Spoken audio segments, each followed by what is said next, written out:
G'day everyone, and welcome to week 4 of our Legal Ethics and Trust Accounting course.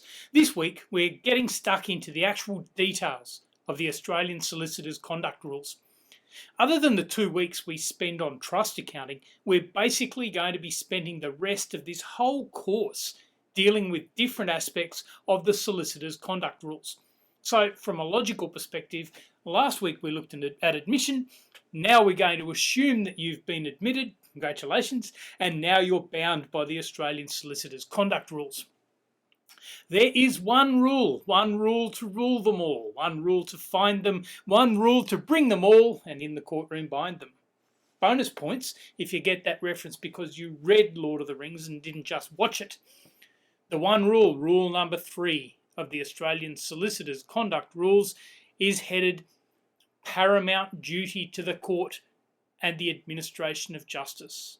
It says a solicitor's duty to the court and the administration of justice is paramount and prevails to the extent of inconsistency with any other duty.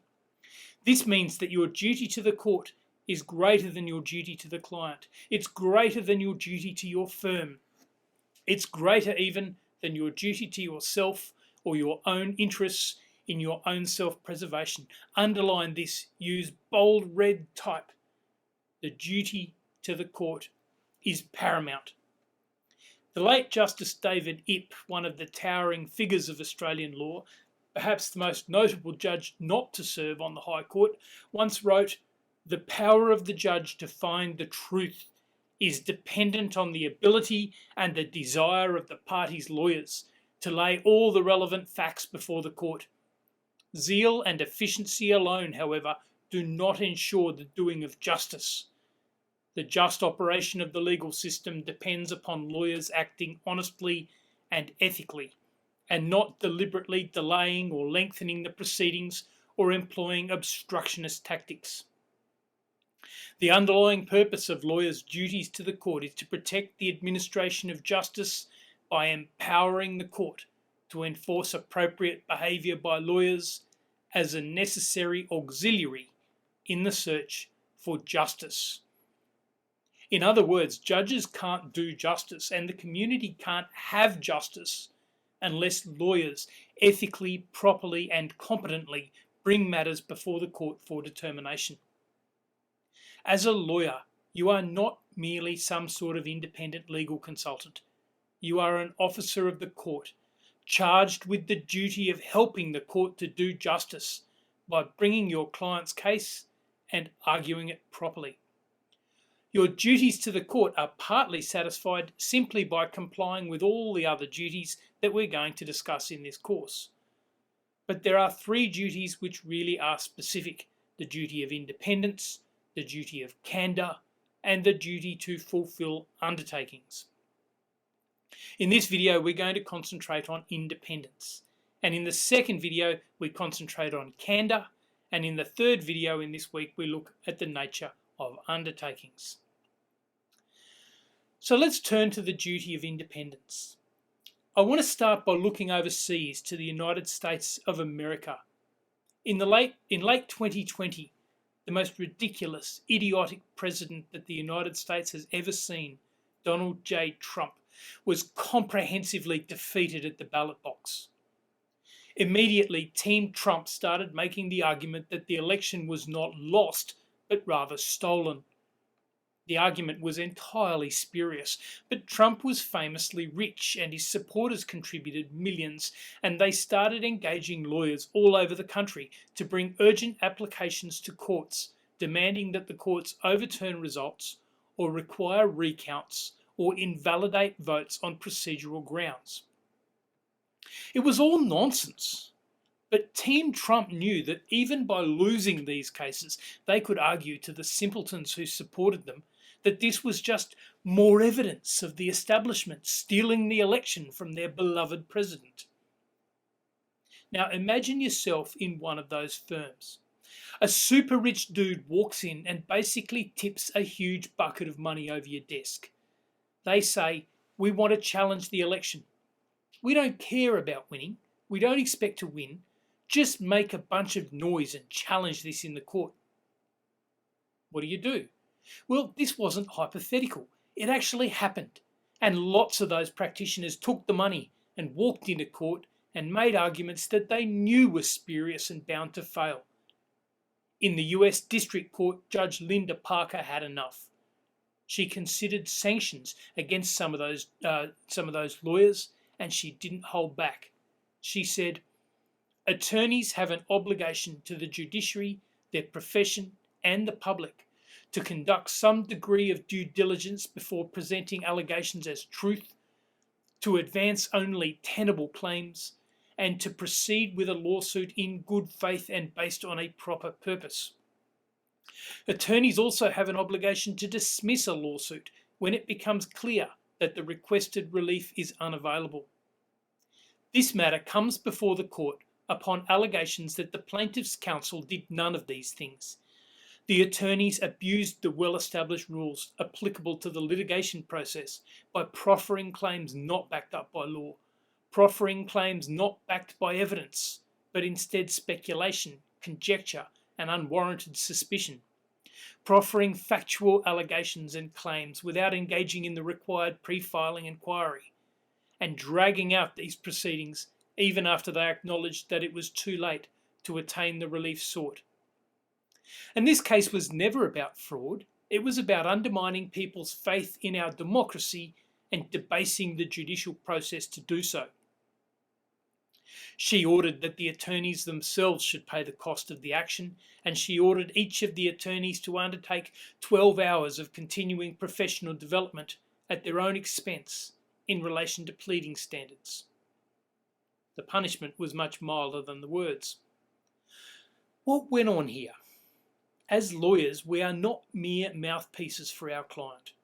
If the client wants to do something that is an abusive process, if they want to make allegations in a court under the privileges of court where they can't be sued for defamation and they know there's no basis for those things, or if they want us to drag out the process and make it as expensive as possible for the other side, or if they want us to take up the court's time with endless interlocutory applications when the court has better things to do, we are required to say no. We are required to temper the excesses of our clients. We have the advantage of not being emotionally involved in the case. Our clients and the court and the community rely on us to be the adults in the room. This means that we should argue our client's case as hard as we can, but only by using legitimate processes to make legitimate claims. If our client demands otherwise, we have to tell them no.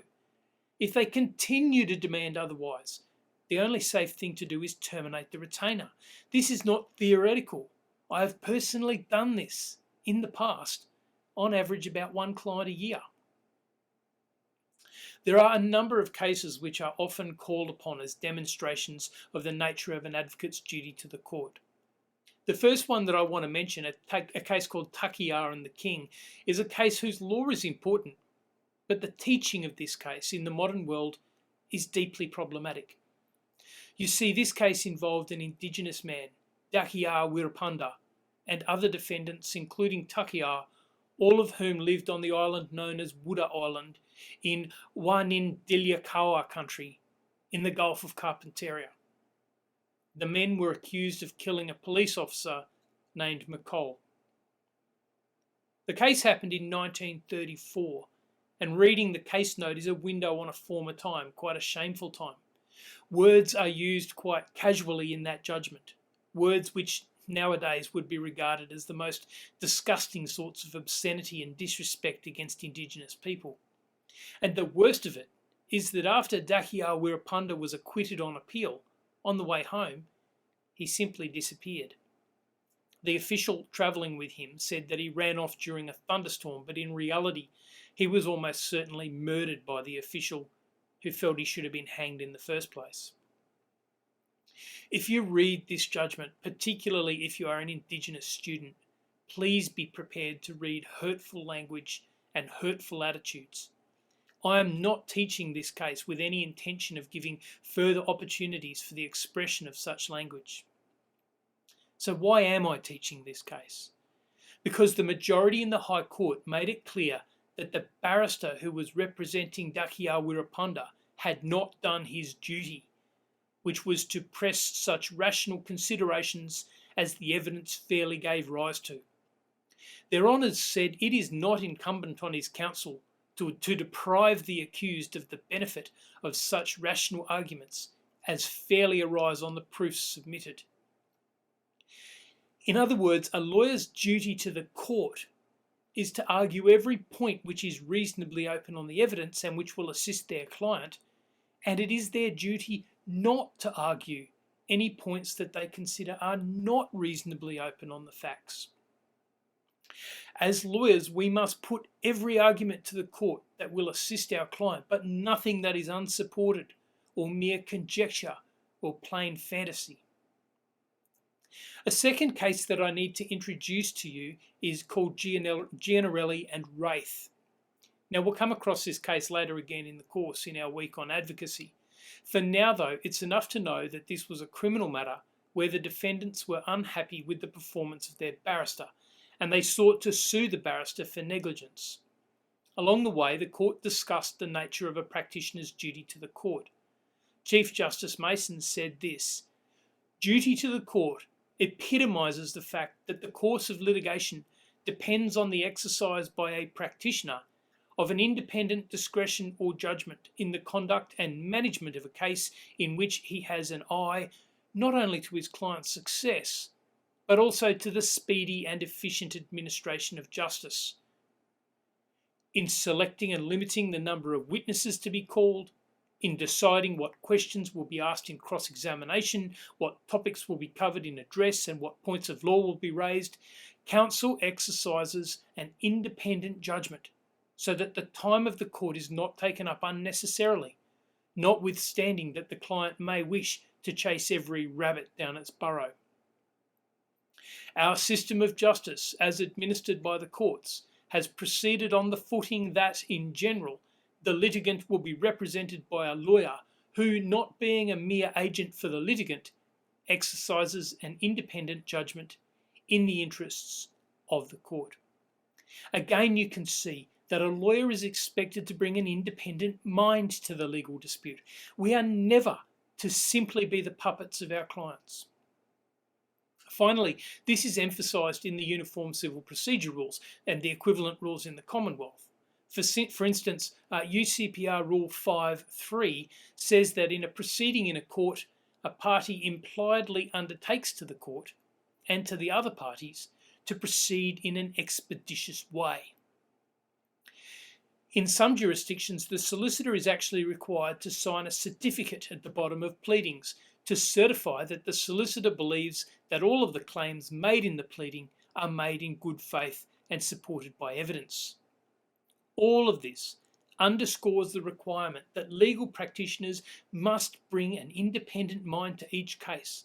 They must assist the court by making every sensible argument open to their client, but also by refusing to proceed with arguments that lack foundation and which lack supporting evidence.